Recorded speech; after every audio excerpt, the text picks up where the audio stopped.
હિમપ્રાંતથી વાહન વ્યવહાર ઠપ, બરફ હટાવવાની કામગીરી તેજ ગતિએ શરૂ. કેન્દ્ર શાસિત પ્રદેશ જમ્મુ અને કાશ્મીરમાં ગાઝીગુંડ પાસે આવેલા વ્યૂહાત્મક રીતે મહત્વપૂર્ણ એવા શ્રીનગર લેહ રાષ્ટ્રીય ધોરીમાર્ગ પર આજે વહેલી સવારે મોટા પાયે હિમપ્રપાત થયો હતો.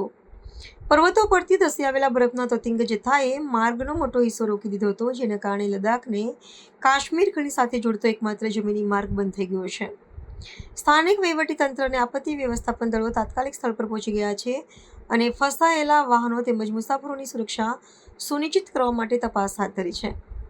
ભૌગોલિક અને વ્યૂહાત્મક વિશ્લેષણ મુજબ આ વિસ્તારમાં છેલ્લા કેટલાય દિવસોથી થઈ રહેલી સતત હિમવર્ષાને કારણે હિમપ્રપાતનું જોખમ વધી ગયું હતું.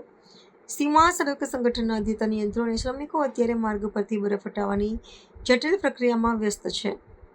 આ માર્ગ બંધ થવાને કારણે આવશ્યક ચીજવસ્તુઓના પુરવઠા પર પણ અસર પડવાની ભીતિ સેવાઈ રહી છે.